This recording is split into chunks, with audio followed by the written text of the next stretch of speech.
और इसमें जो एक्स्ट्रा फैक्ट मिलेंगे आपको उसको लिख लेना, क्योंकि ये फैक्ट वो फैक्ट हैं जो फैक्ट किसी एग्जाम में आ चुके हैं या आने की संभावना है। ठीक है, तो पहला क्वेश्चन है, वो है निम्नलिखित में से किस अधिनियम में कलकत्ता में सर्वोच्च न्यायालय की स्थापना का प्रावधान किया गया था। सबसे पहले बता दूं आपको मैं कि क्वेश्चन को बहुत ध्यान से पढ़ना। कई बार क्या होता है कि क्वेश्चन में ही आंसर होता है, हम ढंग से पढ़ते नहीं है, अच्छे से ध्यान से पढ़ते, हम ध्यान से पढ़ते नहीं है, हमारा जो आंसर है गलत हो जाता है। एक बार दो बार ध्यान से पढ़ना क्वेश्चन को, वो गलत होने के चांस जो है आपके खत्म हो जाएंगे। ठीक है, यहाँ पे पूछा है कि सर्वोच्च न्यायालय की स्थापना का प्रावधान किस अधिनियम के अंतर्गत हुआ था। तो यहाँ पे आपको दिख रहा होगा चार्टर अधिनियम, रेगुलेटर्स अधिनियम, ये 4 अधिनियम आपको दिए गए हैं। ठीक है, सबसे पहले समझ जाइए कि ये अधिनियम आए ही क्यों थे। ठीक है, तो ये समझने के पहले आपको समझना पड़ेगा कि जो 1757 को हुआ था, प्लासी का युद्ध हुआ था। ठीक है, इसके बाद हुआ है 1764 को किसका युद्ध हुआ है, वो हुआ है बक्सर का युद्ध हुआ है। और बक्सर के युद्ध के पश्चात जो है ईस्ट इंडिया कंपनी जो है वो उसने अपना शिकंजा भारत में बना लिया। हुआ क्लियर? 1764 के बक्सर युद्ध को अंग्रेज द्वारा जीत लिया गया और इसके बाद बंगाल पर ब्रिटिश ईस्ट इंडिया कंपनी ने अपना शिकंजा कस लिया। हुआ क्लियर? लेकिन जो ब्रिटेन था, वहाँ की सरकार जो है किस पर, ईस्ट इंडिया कंपनी पर कंट्रोल पाने के लिए, इस पे नियंत्रण पाने के लिए बीच बीच में एक्ट लाते गई और इसी को हम कहते हैं चार्टर एक्ट कहते हैं। अब सवाल आपके मन में ये उठ रहा होगा कि यहाँ पे चार्टर वर्ड यूज क्यों किया गया, अधिनियम वर्ड यूज क्यों नहीं किया गया। उसके पीछे रीजन है, देखना, एक होता है चार्टर और एक होता है अधिनियम। वो क्लियर? चार्टर का मतलब होता है कि अगर भारत है, यहाँ भारत है, ठीक है, भारत देश में कंट्रोल पाने के लिए भारत देश के बाहर अगर कोई कानून बनता है और वो भारत में अप्लाई होता है तो उसे कहते हैं चार्टर। सिंपल सी बात कहा जाए तो भारत के प्रशासन को नियंत्रण स्थापित करने के लिए जो कानून बनाया जा रहा है वो कानून भारत देश के बाहर बन रहा है, अप्लाई भारत में हो रहा है, इसलिए इसे कहा गया है चार्टर अधिनियम। लेकिन वही सेम चीज भारत का प्रशासन के लिए जो कानून बन रहा है वो भारत के अंदर ही बन रहा है, उसे कहते हैं अधिनियम। हुआ क्लियर? इसलिए आप देखना कि 1857 की क्रांति के बाद दो पार्टें बांट लो इसे। ठीक है, इधर होता है आपका ईस्ट इंडिया कंपनी, इधर होता है ब्रिटिश क्राउन। 1757 के बाद जो है ब्रिटिश क्राउन का आधिपत्य हो जाता है भारत में और 1757 के पहले किसका आधिपत्य होता है भारत में, वो होता है ईस्ट इंडिया कंपनी का। इसलिए 1773, 1793, 1813, 1833, 1853, ये सारे अधिनियम को बोलते हैं हम चार्टर अधिनियम। लेकिन उसके बाद जो ब्रिटिश क्राउन है भारत में वो शासन करने लग जाता है और भारत में ही वो भारत के अकॉर्डिंग नियम बनाता है, भारत के अंदर ही बनाता है। इसलिए इसके बाद के जो लॉ है, जो कानून है, उसे कहते हैं अधिनियम। तो इतना आपको समझ में आ चुका होगा कि अधिनियम और चार्टर में अंतर क्या होता है। हुआ क्लियर? उसी प्रकार जो है ब्रिटेन की सरकार ने ईस्ट इंडिया कंपनी में नियंत्रण स्थापित करने के लिए सबसे पहला जो एक्ट लाया था उसका नाम था रेगुलेटिंग एक्ट 1773। और इस एक्ट के माध्यम से जो कंपनी है उसके कार्यों को नियमन और नियंत्रण करने के लिए ब्रिटिश सरकार द्वारा उठाया गया यह पहला कदम था। हुआ क्लियर? इसका मतलब यह है कि कंपनी के शासन पर संसदीय, कहाँ की, ब्रिटेन की संसद नियंत्रण स्थापित करना चाहती थी। हुआ क्लियर? इसके द्वारा जो है पहली बार प्रशासनिक और राजनीतिक कार्य को मान्यता दी गई थी इस अधिनियम के अंतर्गत। हुआ क्लियर? और इसके लिए एक केंद्रीय प्रशासन की नींव भी रखी गई थी। और इसी अधिनियम के अंतर्गत जो बंगाल का और इसी अधिनियम के अंतर्गत जो बंगाल के गवर्नर थे, वो अब बंगाल का गवर्नर जनरल पद के नाम से जाना गया। और इसके बाद जो है मुंबई एवं मद्रास के गवर्नर को इसके अधीन किया गया। हुआ क्लियर? और इस एक्ट के तहत जो बंगाल का पहला गवर्नर जनरल बना था, उसका नाम था लॉर्ड वारेन हेस्टिंग। क्या नाम था? Lord Warren Hasting. लेकिन इसके बाद एक एक्ट आता है, वो आता है 1833 का एक्ट आता है। और इस एक्ट के माध्यम से जो बंगाल का गवर्नर जनरल था, वो संपूर्ण भारत का गवर्नर बन जाता है। और 1833 का जो चार्टर अधिनियम था, इस अधिनियम के अंतर्गत जो बंगाल के गवर्नर जनरल को भारत का गवर्नर जनरल कहा जाने लगा। हुआ क्लियर? और भारत का जो पहला गवर्नर जनरल होता है, वो होता है लॉर्ड विलियम बेटिक, जिसका नाम आपने सती प्रथा के उन्मूलन के लिए सुना होगा। और जो 1773 का जो रेगुलेटिंग एक्ट है, इसी एक्ट के अंतर्गत जो कलकत्ता है, कलकत्ता में 1774 यानी कि 1774 ईस्वी में एक उच्चतम न्यायालय की स्थापना की गई, जिसमें मुख्य न्यायाधीश और 3 अन्य न्यायाधीश होते थे। और इसी 1773 19 और इसी 1773 1773 का जो रेगुलेटिंग एक्ट है, इसके अंतर्गत कलकत्ता में 1774 यानी कि 1774 ईस्वी में एक उच्चतम न्यायालय की स्थापना की गई, जिसमें एक मुख्य न्यायाधीश और 3 जो है अन्य न्यायाधीश थे। और जो मुख्य न्यायाधीश थे, उनका नाम था सर एलिजा इम्पे। क्या नाम था? Sir Elijah Impey. ठीक है, तो ये नाम आपको याद होना चाहिए। ये कई जो एग्ज़ाम है, पीएससी, वनडे, यूपीएससी से पूछ चुका है कि 1774 में कलकत्ता में जो उच्चतम न्यायालय की स्थापना की गई थी, उसके पहले मुख्य न्यायाधीश कौन थे? तो वो थे सर एलिजा इम्पे। और जो अन्य 3 न्यायाधीश थे, उनका नाम था, एक थे चैम्बर्स, एक थे लेमेस्टर और एक थे हाइड। ये नहीं पूछेगा, परंतु जो मुख्य न्यायाधीश है, आपको सिर्फ वो याद रखना है। हुआ क्लियर? तो इसका आंसर क्या होगा? इसका आंसर होगा ऑप्शन ए, 1773 रेगुलेटिंग एक्ट। हुआ क्लियर? नेक्स्ट क्वेश्चन है, सूची 1 और सूची 2 को सुमेलित कीजिए। मैंने आपको बता चुका हूं कि सर्वोच्च न्यायालय की स्थापना अधिनियम 1773 के अंतर्गत हो चुकी है। ठीक है, अब ये पिट्स भारतीय अधिनियम क्या है? तो ध्यान रखना, 1784 1784 को पिट्स इंडिया एक्ट लाया गया।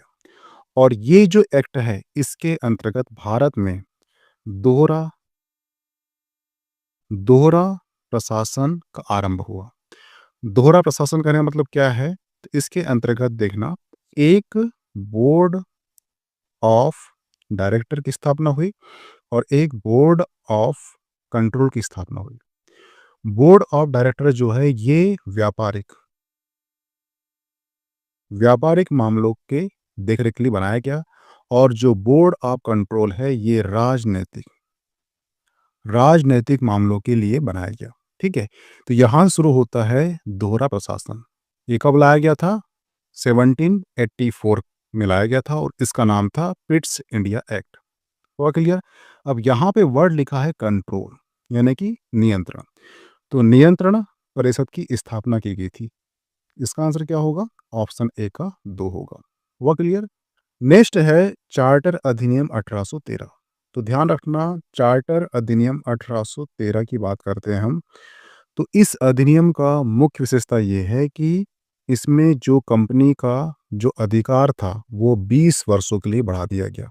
जो अधिकार वर्ष है, ये 20 वर्षों के लिए बढ़ा दिया गया। हुआ क्लियर?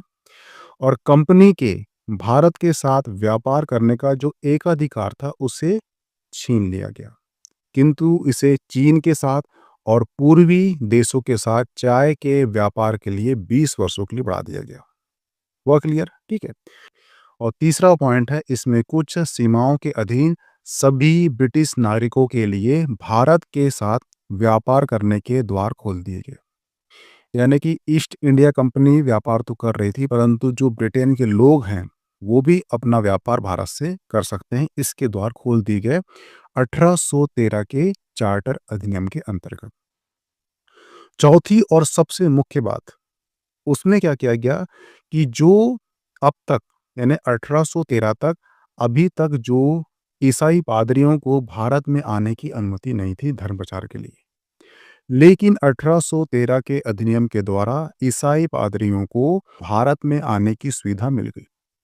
ऐसा क्यों किया गया था? ऐसा इसलिए किया गया था कि 1857 की क्रांति के बाद अंग्रेज लोग जान चुके थे कि हम भारत में अपना धर्म प्रचार नहीं कर सकते।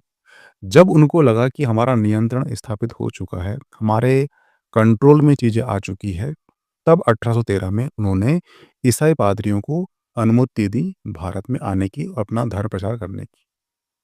हुआ क्लियर? ठीक है। तो यहाँ पे क्या लिखा है? इंग्लिश मिशनरियों को भारत में कार्य करने की अनुमति। इसका आंसर क्या होगा? ऑप्शन सी का चार्टर अधिनियम 1913 के अंतर्गत में लिख चुका है। इसका आंसर क्या होगा? चार्टर अधिनियम 1913 के अंतर्गत ये प्राप्त हो चुका था। हुआ क्लियर? अब बात करें हम किसकी? 1833 का चार्टर अधिनियम की। तो ध्यान रखना, 1833 का चार्टर अधिनियम के अंतर्गत मैंने बताया था कि भारत में जो पहला एक्ट आया था वो आया था 1773 में। और इसमें क्या किया गया था? इसमें बंगाल का गवर्नर जनरल पद बनाया गया था। लेकिन वहीं पर जो 1833 का एक्ट आता है उसमें जो बंगाल का गवर्नर जनरल था वो अब संपूर्ण भारत का गवर्नर जनरल कहलाएगा। इसी प्रकार संपूर्ण भारत का पहला गवर्नर जनरल कौन था? वो था लॉर्ड विलियम बेंटिक। लेकिन वहीं पे क्वेश्चन कराया कि बंगाल का पहला गवर्नर जनरल कौन था? 1773 के अकॉर्डिंग तो वो था लॉर्ड वारेन हेस्टिंग। ये छोटा सा डिफरेंस है, ये याद रखना। वो क्लियर?